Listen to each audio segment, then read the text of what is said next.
Ladies and gentlemen, welcome to the program. Diversity is good business. For this webinar, attendees will be in listen-only mode. If you need technical assistance, please submit your request under the Tech tab in the window in the top of the right-hand corner of your computer screen. If you wish to submit questions during the presentation, please use the Q&A tab in the top right-hand corner of your computer screen. Presenters will do their best to answer your questions. However, due to time constraints, not all questions may be addressed during this webinar. The presentation will now be turned over to Nazih Eftekhari.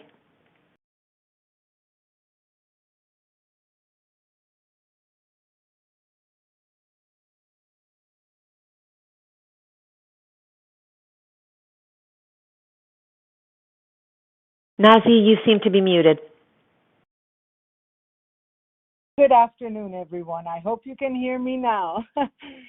Welcome to this very important conversation with some of our dear friends and advisors regarding diversity and its application as a good business practice.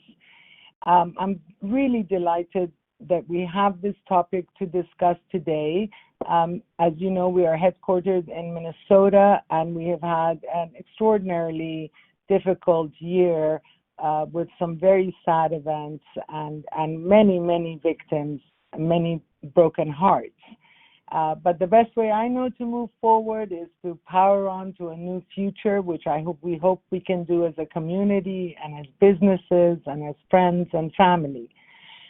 Without further ado, I would first like to begin the program by wishing Elizabeth Rome, our dear friend and the moderator of the panel, a very happy birthday yesterday. Happy birthday, Elizabeth. Thank you. Happy birthday to you. Happy birthday to you. Happy birthday, happy birthday. Happy birthday to you.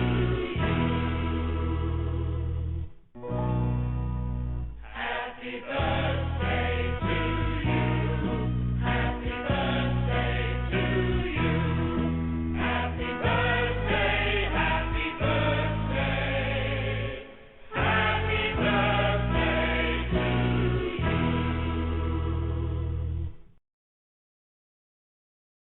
Thank you so much, Nazih.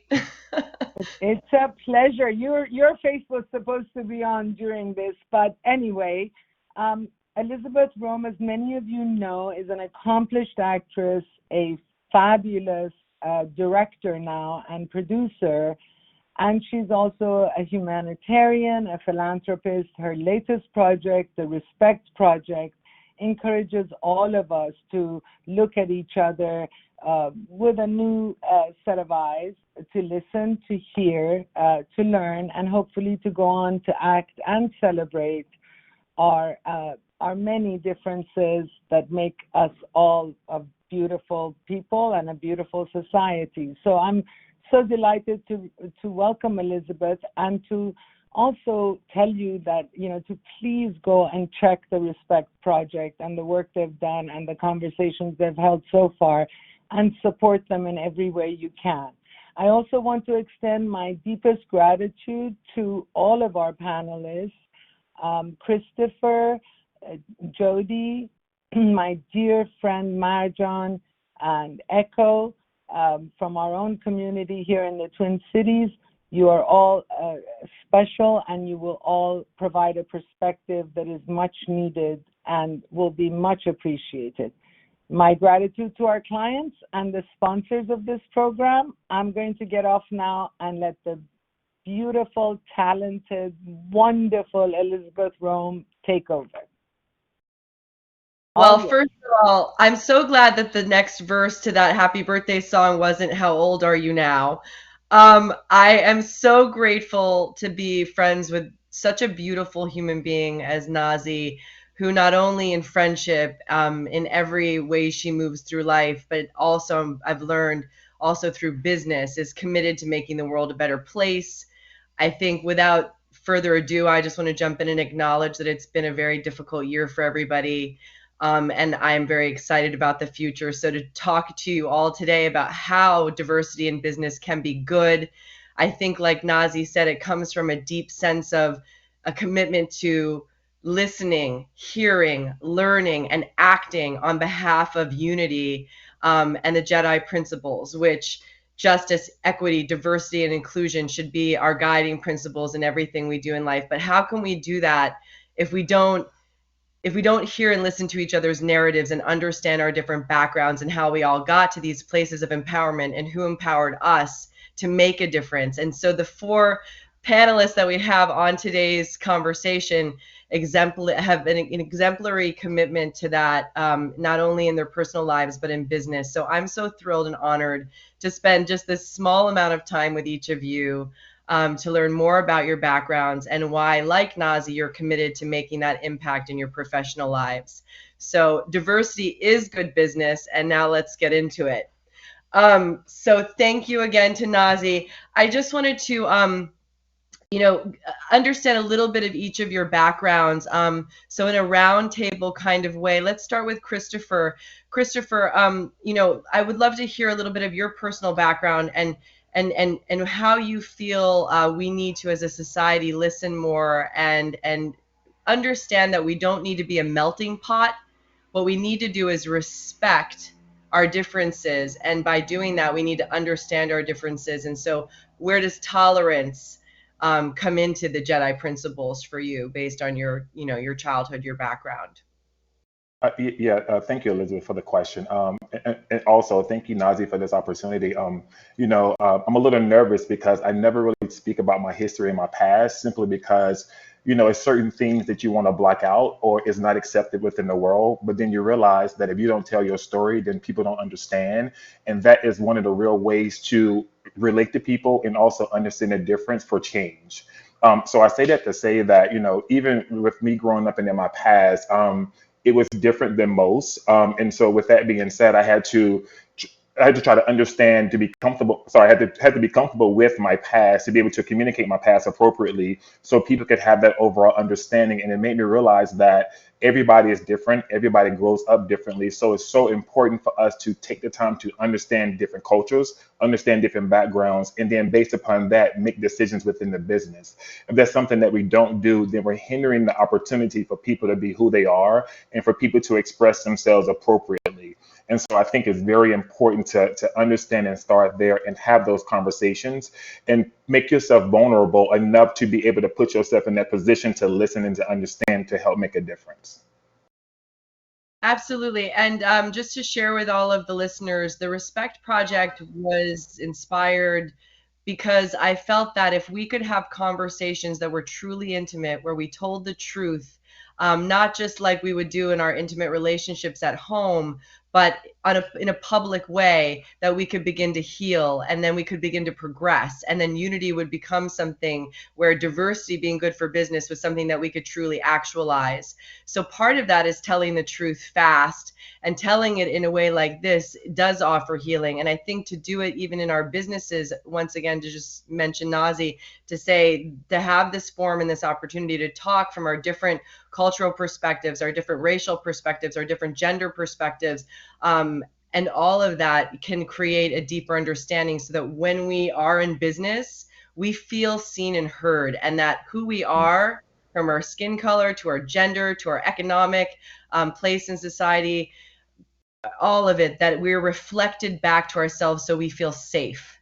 And that is how we then begin to thrive. So Marjan, I wanted to ask you, based on your history, what are your thoughts on holding on to pain and letting go of it, and then using your life experience to really fuel the change that you've been committed? And congratulations, I know you have a big launching coming out based on all of the work you've done as a humanitarian soon. So I'd love to hear you talk a little bit about that, letting go of the past and allowing it to fuel you on behalf of others.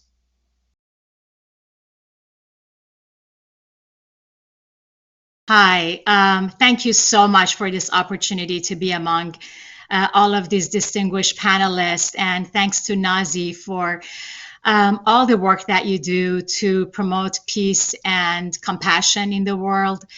And you really are an example that all of us should follow. As to your great question about letting go of the pain, I think that there are some of us, and there are some pains that can be forgiven and forgone, and other pains that you can hold on to, but you can channel for doing positive work that will propel and empower others. The pain in some ways will always be a part of people who have been persecuted. I think it's a trauma that you may justify and rationalize in your mind. But even geneticists have shown that certain traumas actually can stay with you and even be transferred to the future generations. So the question is, what do we do with this pain so it's not destructive, but it is constructive? So what I did, having experienced persecution as a Jewish person in Iran, and also as a Jewish and an Iranian person in France, was to utilize the common experiences of persecution that I know minorities have felt in order to create diversity channels for advocacy and empowerment, whether it is education, whether it is empowerment, or just raising awareness, and to create channels with other people. And we always have to, I think people who have been persecuted are always doing a calculation, a mental calculation as to how much can I share here? What can I share here? What can my audience handle? And admittedly, I am going through some of this mental calculation right now, but I would be happy to provide examples. As for the project that I'm embarking upon currently, I'm working on an album, a musical album, featuring artists in Iran whose music has been banned because either their gender, the type of music they sing, or the message that they have to offer. And while their voices are silenced in my home country of Iran, here in America, where there is freedom, in many ways, we are trying to amplify their voices by creating this musical album and presenting new voices and new messages to new audiences. I just want to acknowledge something you said, which I think is so important, and the real sort of DNA and the real reason why we're here today is that calculation you're doing in your head. It needs to be challenged. It needs to be met. It needs to not be something we lead with or that we have to live through as trauma, as a part of who we are, but that we begin a narrative and we do it consistently so that we feel seen and heard and reflected back to ourselves, not only in our personal lives and our friendships, but also in our business world. And that was where the germ of this idea came from Nazi, to commit to a year of creating not one conversation about the Jedi principles, but several, so that we can continue this conversation, because one conversation doesn't make us enlightened. It doesn't change an entire lifetime of history. So I just want to acknowledge that, because I'm very moved by what you said. And I think that that's the whole point of the Respect Talks, is to respectfully have conversations in a loving, leading with love, and agreeing to disagree or not understand or not, not have the same narrative or the same background, but to listen, to hear, to learn, and then to act on behalf of each other. But we can't do it unless we tell each other the truth and we begin to get out of our own way and we begin to share in that narrative. So that's exactly why we're here today. And I just want to say thank you for that. Jody, one of the things I have been feeling in my own career is I never really had the courage to pursue directing, let's say, because I never saw myself reflected back to me. I never saw a woman in a position of power directing a movie. So I stayed in my lane. I did the acting. I did it for a very long time. And I'm just curious, as a question just to all of us to think about, did you ever see yourself reflected back to you in business? I mean, where did this power from within come from? Not only to feel empowered as the beautiful woman you are and the brilliant woman you are that runs your business and businesses and also nonprofits, and that you're fighting on behalf of other people, but Where did that come from inside of you, and how have you cultivated that on behalf of other people? Because I didn't see it. I didn't see that myself reflected back to me in my work environment. So Elizabeth, thank you for asking that question. And Nazi, thank you for the invitation to be here. It's good to see all of you. So you're making an assumption that I feel like this powerful woman and that I'm operating within this power.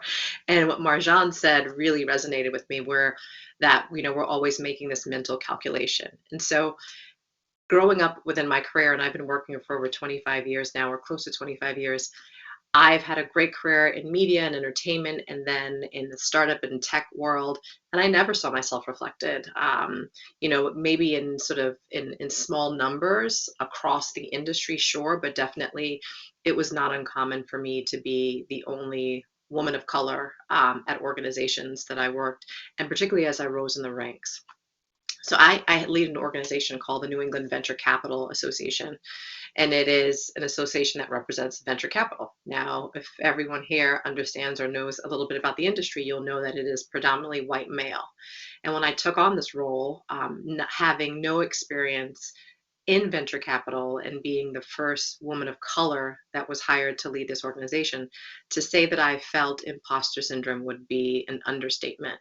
And I spent the first year in a lot of therapy, but also very scared that people would find out that I was a fake and I was a fraud.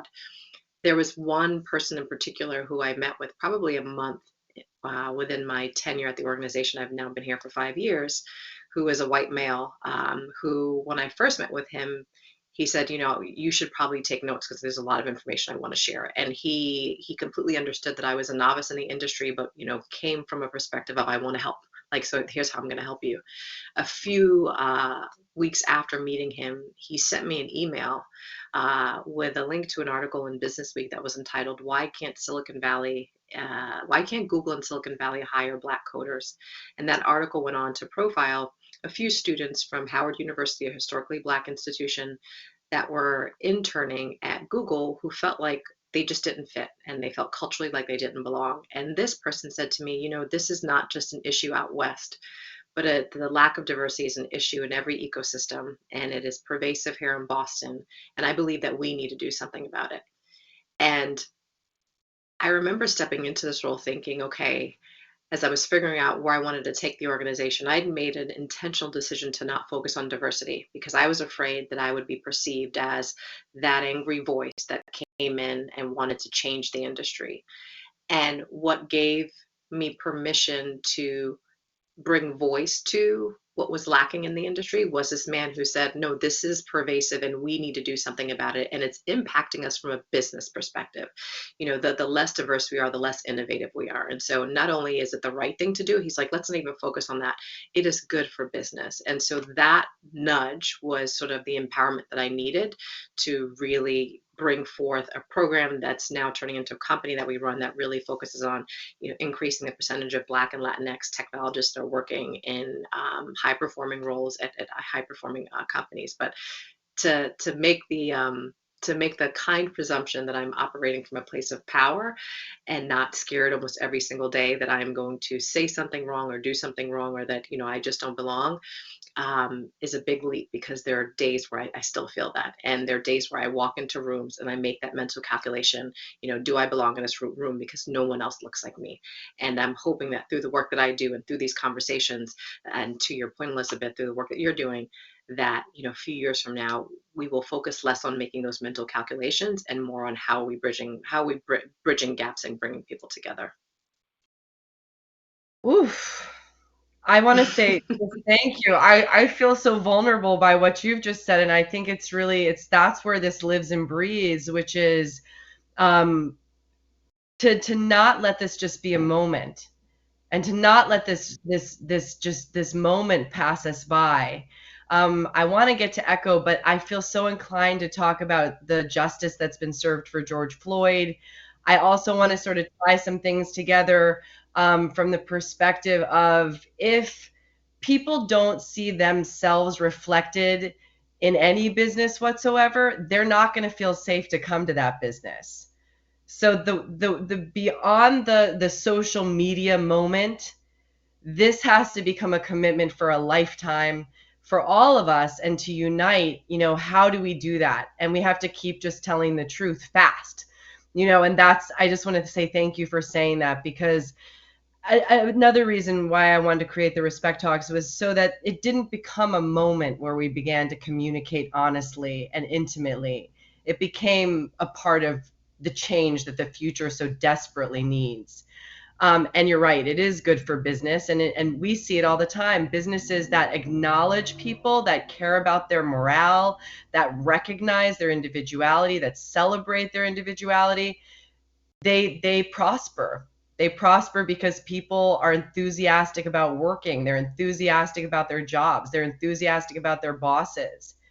And so you're right, diversity is good for business. And during these very racially charged times, I just want to now turn to Echo to talk to you about. I was in Atlanta, during this last unfortunate event, and I just want to talk to you a little about your feelings and thoughts on these racially charged times and violent times, and how we can continue to have positive, impactful voices of unity when we're really scared, when we're really fragile because of what we've experienced, and maintain that leadership position of holding the light, even in some very dark and scary times.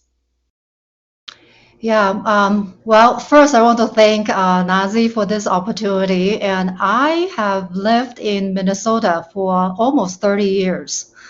And as you could imagine, what we had to go through in Minnesota, and of course, all the recent events, major attacks against Asian Americans. And of course, I'm very disgusted at that.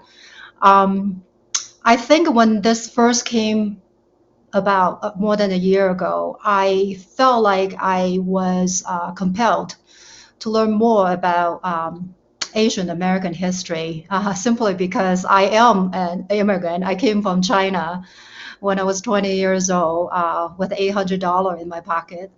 And I feel that I have realized my American dream, but looking at what is around us and how diverse Asian Americans are, I just started to even on my own to learn more about Asian American history by watching PBS, TV series and things like that.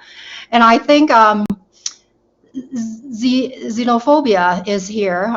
The way I think we need to make long, positive, lasting impact against racism is, I think, first to be open to learn about each other and the differences, because xenophobia, the cause of it is because you don't understand it. You treat this group of people as outsider, even though, we can look back to American history and it's not new.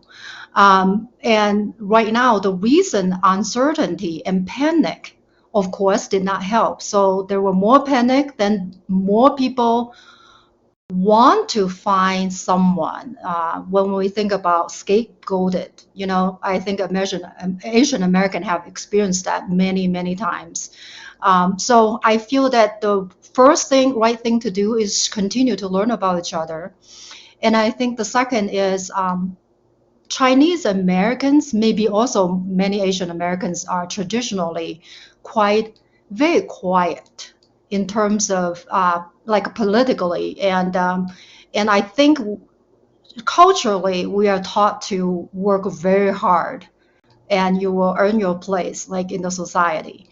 And I think based on the events happening, I personally feel that Asian Americans should be able, to be more open and speak up. So I think this is another reason I want to be on this platform, and just to show how I feel as Chinese American immigrant. And of course, during my career in the past 20 some years in personal wealth management, I definitely can echo what Jody said. When I changed my career from tax CPA to be a personal wealth manager more than 20 years ago, I did not have any role models to follow. I was thinking this is something I would enjoy doing for the rest of my life, but I did not really know whether I could make it in the industry. So I would say another long lasting impact we can make by taking action is to definitely include more diversity and inclusion training in the workplace, simply because many Americans don't have the training to spot, for example, racism in the workplace, or have a system feel safe to report it. So I think we definitely need to work on the system in this society, be more active politically to support certain bills to protect these people. And reporting is so important. So we also can attend training like bystander intervention training so that we are equipped to intervene and protect these vulnerable people. So certainly, I think it's a very challenging time right now. This is a great conversation, and going forward, I am just committed to learning more about various cultures and the differences, and embrace that in my own workplace, in my own company. Not just checking a box to include minorities. More importantly, is the commitment to train them and invest them and promoting them to more important positions. I think that's really important as we want to fight against racism and injustice in the U.S.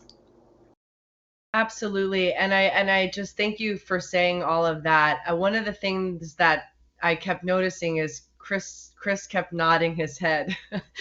And when we started the conversation, you said, this is a little nerve-wracking, right? And Marjan said she's doing calculations in her head. And then Jody said, that she's not the powerhouse we think. And sometimes we all suffer from this imposter syndrome. And yet here we are, we're diving in with a heart first into a conversation that does feel vulnerable and intimidating, because we want to be the pioneers, and we want to be on the front lines of maintaining the momentum of this conversation. But it's always scary to overcome your fear, to open your mouth, to share from your personal experience who you are, to help lead the way for others that will identify with you. And then you'll become that person that makes them feel safe to do the next thing for the next person, right? So when we were talking, when we first started the conversation, Chris, you were saying that, it was difficult for you to share some of your personal narrative. And so, I do think, how do we overcome that fear of, like Jody said, telling your own personal truth, but on behalf of other people, right? Not from a place of anger, or like Marjan was saying, like letting go of pain, but how do we tell our truth from our painful past, whatever that may be, on behalf of other people, to help the conversation keep going, especially in a work environment where you're like, this is so personal, but yet it's business. But if we don't start getting personal with each other, how are we going to heal and bring more diversity and thrive in business together in a real, lasting, authentic way? A great question. Thank you, Elizabeth. And to your point, yeah, this is very nervous for me because there's not a lot of opportunity where we can just communicate our past or communicate what we've been through to get where we are, and it's accepting. So I think that just creating that overall culture within the workplace, and also just having an open forum for people just to communicate, and then just be supportive of what they're saying, and then understand how you can help them.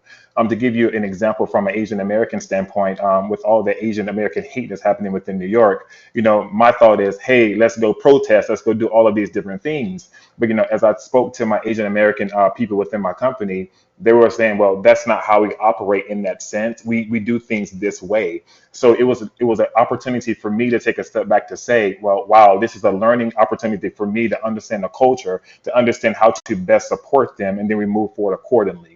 So that aspect is very important. And again, it's all about also as leaders being vulnerable to allow people to have those types of conversations, and then just be honest about the reality of what's happening in today's society. As we think about racism and as we think about systemic racism, it's something that happens every day to a lot of different minorities. And so it's up to us to identify that, create those platforms to discuss it, and then create action items to actually implement something that's going to work. going back to what someone said on this call, it's not just about checking off the box of diversity. It's about creating protocols and process flows that's going to work for people. And if those don't work, try again and try again. In order for all of us to be comfortable in moving forward and working in different companies, we have to address those issues head on. And so I'm grateful for this conversation because I think this is the start of doing that. Yeah, I agree. I think that was really Nazi's vision for this, was to have accountability, to not just have a conversation and not to just let a moment pass us by, but to really create accountability through conversation. And I just did a Respect Project talk last week with Tim Shriver's organization called Unity. And I really appreciated this woman, Misha's point of view, where she said, I am not asking anybody to understand, or to be like me. I just need to have people understand who I am and accept me, for who I am and what my life experience is.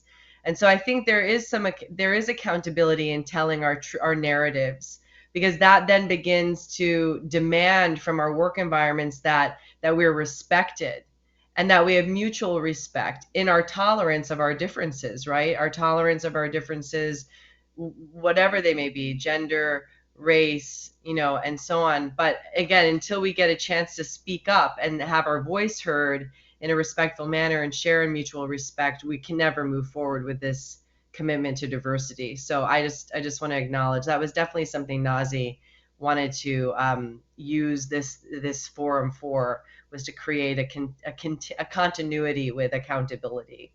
Marjan, I just wanted to ask you, how, from your personal experience, from being an immigrant, from coming to the United States and experiencing religious persecution and all that you've been through, I mean, how do we continue? Can you help us understand from your personal history, what would your advice be on crossing divides and continuing to move forward as we try to cross those divides together?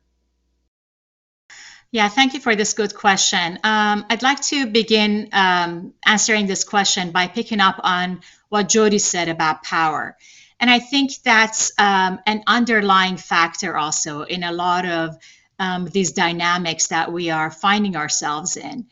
And there are assumptions that we make about power in other people, and there are also assumptions that others make about us and our power. So knowing that this is an unknown and we never have as much power as people think we do, I think it's important to recognize that in a diverse workplace,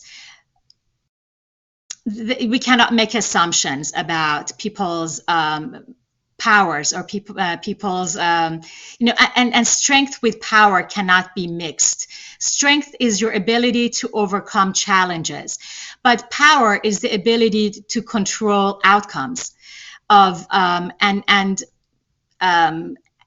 maybe create a better environment. And while we may have strength inside of us, we may not always have the power we need in order to create the change that we want to create. So be that as on the side, in terms of creating the right environment and creating and overcoming the divides that we face so often, especially now in this current environment, it may be a little bit difficult for someone who meets me for the first time and makes assumptions about my background. And even with the best of intentions, sometimes, people want to ask me more about my personal background. Where are you from? What was it like to be there? And it may be hard for me on the first encounter to say I am from Iran. I escaped the revolution. I came and struggled to become an American person. I'm still trying to fit in. And sometimes I have to hide my religious background, because that by itself, my religious identity, especially in this current environment of anti-Semitism, that could be perceived as a point of, it could be misunderstood. I have to gauge the reaction that someone may have about what does it mean to experience anti-Semitism in 2021. People may assume that I already have certain privileges, so why should I complain about anti-Semitism?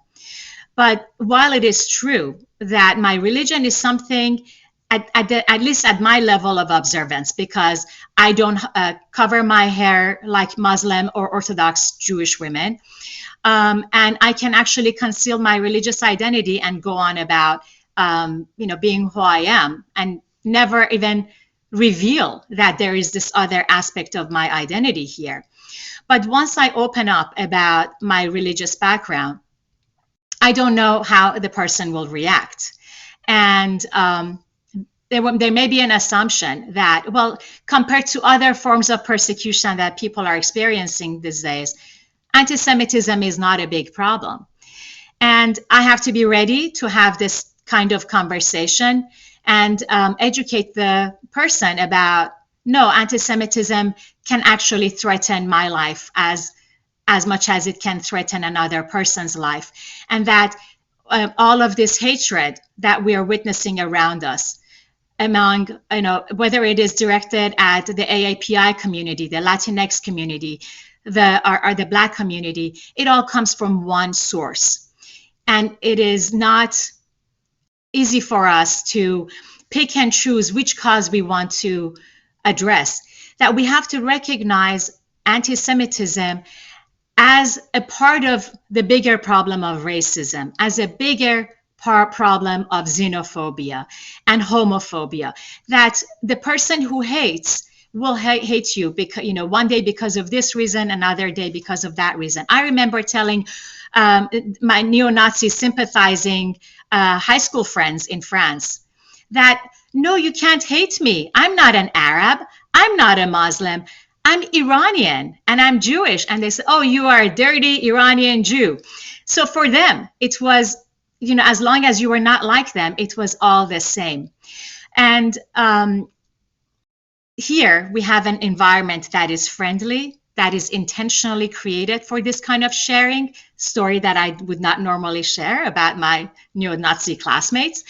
But this is an environment we have created. And we have to also make sure that in our future conversations, we have the safe environment where we can step into those vulnerable zones.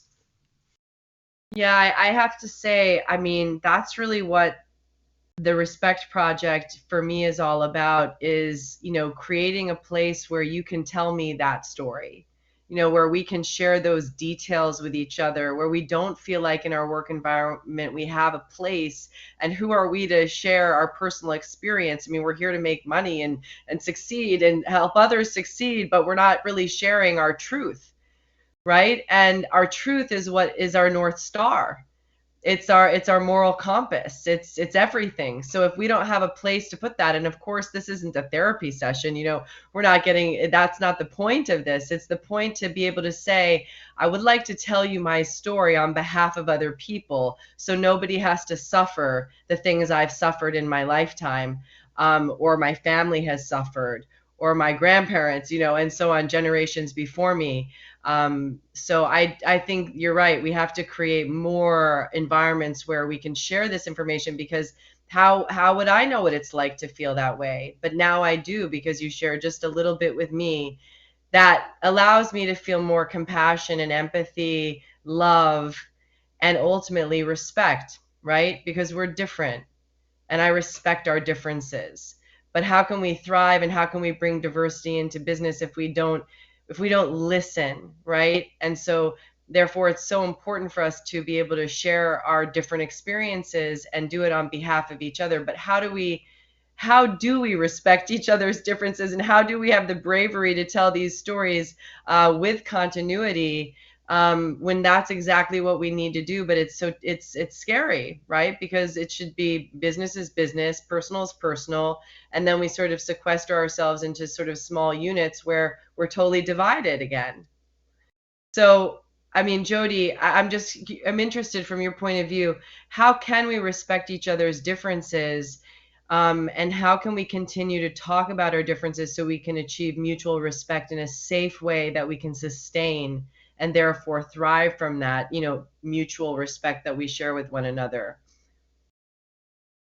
I would say A, be curious, and B, be brave, right? Because these conversations oftentimes, and I find that I'm navigating them a lot more with the work that I'm doing.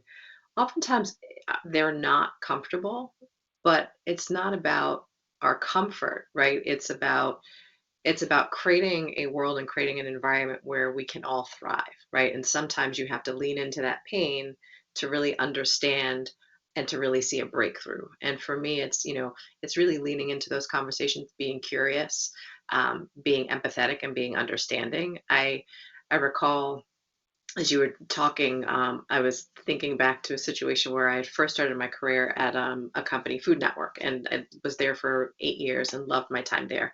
But I remember a group of us had an offsite hangout session, and we were playing this game, Celebrity. And I was the only Black person there. Everybody else was white. It was about 7 of us. And for those of you who don't know what celebrity is, you write names of celebrities on a piece of paper, and you kind of act it out like a game of charades, and the other folks in front of you have to guess what celebrity you're talking about. And the celebrity I chose to write down was this woman by the name of Shirley Caesar, who is a pioneer gospel music artist. And so this one guy couldn't guess. He saw the person's name but didn't know who she was, and he lost the round. And he goes, "Who the heck would write this?" And I was like, "I did." And he was like, "Why would you write this? Who knows Shirley Caesar?" And there was this feeling of disrespect and shame that I felt, because here it was, he just did, like, he didn't grow up listening to gospel music, right? And I had been Mhm. exposed to it. And the alternative for him could have been, tell me more about this. Like, who is this person? I've Mhm. never heard of Shirley Caesar, versus, taking it as a loss and being condescending. And I would just say, be open to our differences, be open to the fact that we all have very different experiences and upbringings, that can make us beautiful and that can add to our environment. Be willing to hear them, and lean into sometimes those difficult conversations, and don't make assumptions. Yeah, I really appreciate that. My best friend is a Black woman, and for 25 years, she has always been everything. She's my daughter's godmother, and yet we have deepened so much in our friendship in the last year because there were things she was not telling me because she didn't want to burden me. Mhm. She just Yeah. loves me so much that she would, and we respect each other so much. She said, "Why would I make Liz feel the burden I carry when I don't even want to carry this burden?" So I Right. think you're right. We have to all start talking a lot more, even in our deepest, most intimate relationships. And I know you had to have a very difficult conversation with your children about George Floyd and their upbringing and their privilege and safety. And, I just was very moved by that, if you want to reference that. But I just wanted to say thank you for sharing that in our last conversation, because that's Yeah. how we protect each other. Yeah, and I'm happy to share. So my kids actually are, my son just turned 10 on Monday. My daughter's turning 8 on tomorrow. And at the peak of George Floyd, or when the protests began, their school had made the decision in open assembly to have a conversation about what was happening with George Floyd, why he was murdered, and why these protests were happening. My husband and I had made a conscious and intentional decision to not have a conversation with our kids about um, sometimes what it's like to be Black in America, and what that means in terms of policing and people making assumptions about you. And so, based on that conversation that was had during the school assembly, we realized, okay, we're going to actually have to have these conversations now with our kids. And so we sat them down, and we said, "Do you understand what you heard in school assembly and why George Floyd was murdered?" And my son in particular was like, "No." And I said, "Well, there was a police officer that did something bad, and there are a lot of times where Black people feel afraid of police because sometimes they are treated unfairly, or there are assumptions made about them." And I remember my son saying, "Well, I thought racism was over when President Obama was elected." And I said, that unfortunately that's not the case. And he's like, "And Martin Luther King, like, didn't they get rid of racism?" And so we went on to talk about police brutality and the imbalance of what it means in the Black community versus other communities, and how you have to be really careful as you get older when you're driving, what that means, because you could be unfortunately killed. And as I was tucking my son to bed later that night, he turns over and he has tears in his eyes. And I said, buddy, what's wrong? And he's like, Mommy, I don't want to be killed because I'm Black. And it pierced my heart because, I recognized we were shielding him, and we couldn't shield him for too long. But not only did it break my heart because it was hurting him and causing him fear, but there's so many people, and we're seeing this in media over and over again, that have this fear, right? That even though you don't see the tears, this is the fear they carry when they're walking out their doors. And so, in your previous question, Elizabeth, how can we be more open to it? Just recognize and don't devalue those experiences, because someone's experience is true to them, and someone's experience can be traumatizing to them, and, be open to trying to understand and respecting that. Yeah, and I also think by having these conversations, we then begin to become more responsible for each other.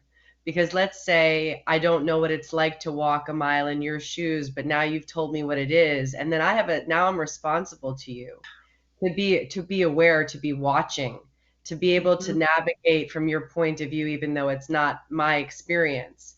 And that's a part of why we do have to stop silencing ourselves and start talking, especially in business, so that we can look out for each other, because that's how diversity becomes good for business, right? That's how we thrive. And it's the sharing that allows us to be able to navigate as a unit together for unity on behalf of great business, great humanity, and great love and respect for each other. And so we have to give each other those not only guiding principles, but we have to give each other the direction on how to help each other. Does that make sense? Absolutely. It makes a ton of sense. So, Echo, I just wanted to, I think we're sort of running out of time, but I want to just talk to you guys a little bit more about leadership and humanity in the workplace. How can we continue to maintain this? I just wanted to really hear from each of you from a leadership point of view. How can we continue to make the topic of humanity a part of our work lives?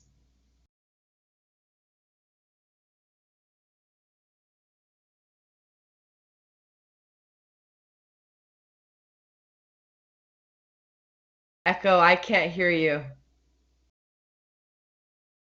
You're muted. All right, now I'm on. Hi.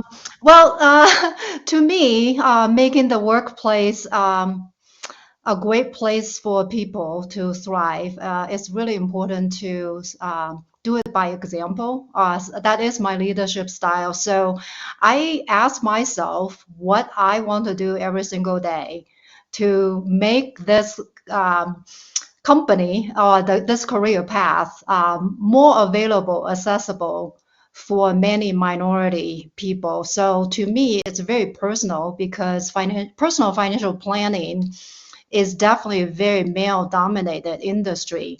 And we know that many women need help in personal financial planning, but there are very few women in doing this job. So to me, it's more personal that I do it every single day by reaching out to the right people, recruiting the right people, and of course, continue to work on the training in my own company to learn to seek input from people with different background. And last year, I published my book, Own Your Future, One Woman's Story of Immigration and Financial Freedom. It was released during pandemic. So I'm hoping that this book will help more and more people out there.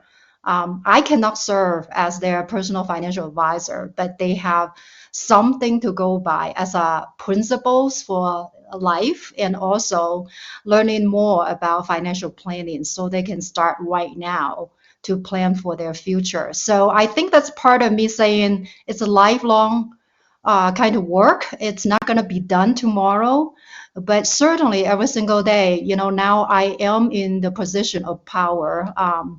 And I certainly believe that, by networking with Financial Planning Association and many other organizations to promote gender equity will certainly help create a better and thriving environment for diverse workforce.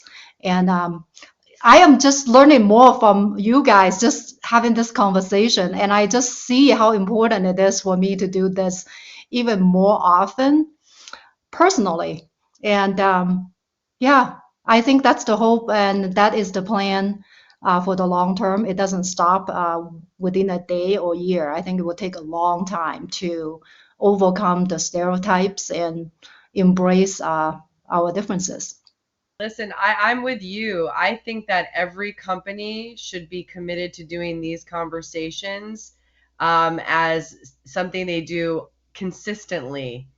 So all of the things we're talking about, letting go of the pain of our past, using it as the fuel to ignite a healthier, happier, more safe and loving, respectful future and work environment. I think it's going to require a big commitment and a consistent level of communicating like this within our work environments. Chris, just a question to you. I mean, how do you plan to continue? I mean, we'll continue talking and we'll be talking soon again, I hope.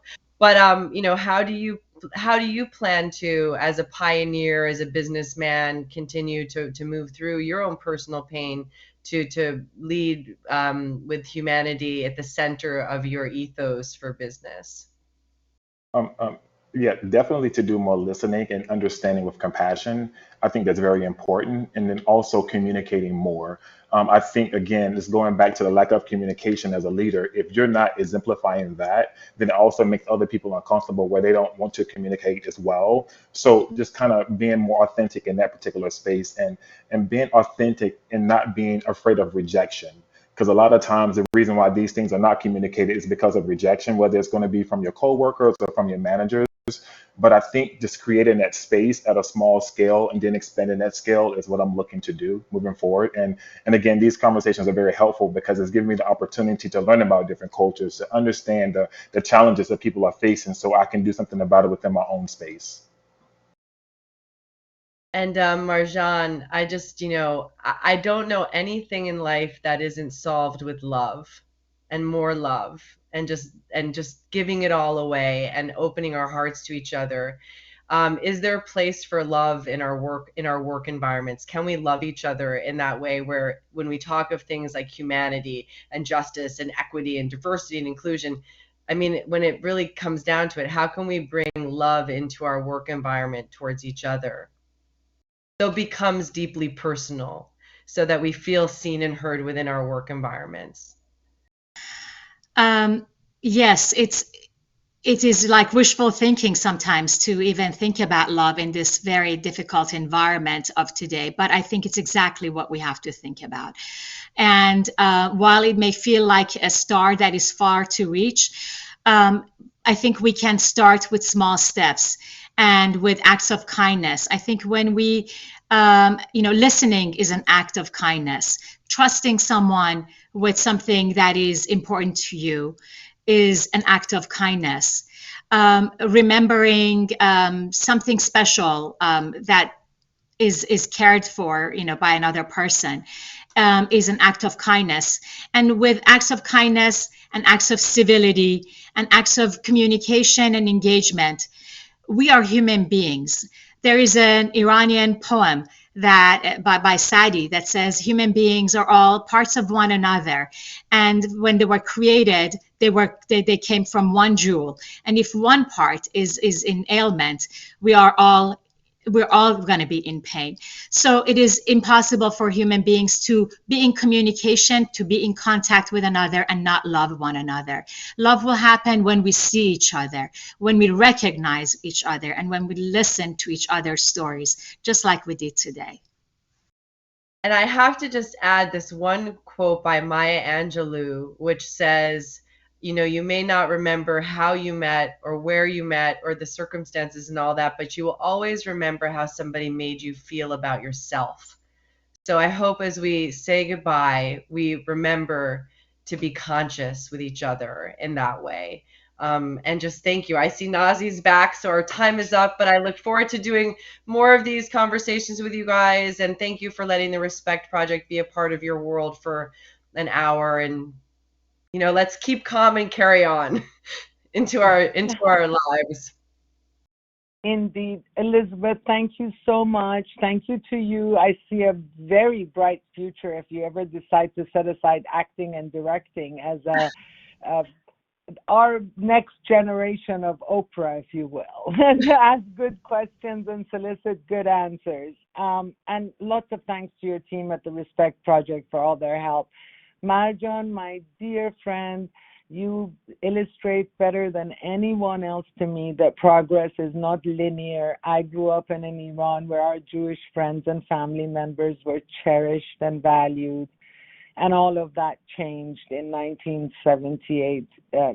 After 3,000 years, it all changed. And I cannot tell you how touched I am by the music in the new album you've put out, Humanity. I hope people go online and see everybody's resumes and what they're doing. Allowing the voices of Persian women in the diaspora to be heard when they cannot be heard inside their own country is a gift. And I thank you. Jody, I don't think I will ever hear the story of your conversations with your children around the death of George Floyd without tearing up. But to you, I just say, listen, women and minorities walk into rooms every day, as you said, and feel like we don't belong, even in the rooms we own. And this is our part of our journey, and I hope that the next generations will feel differently when they walk into those rooms. Echo, thank you for your leadership. Thank you for wanting to continue to learn. Welcome.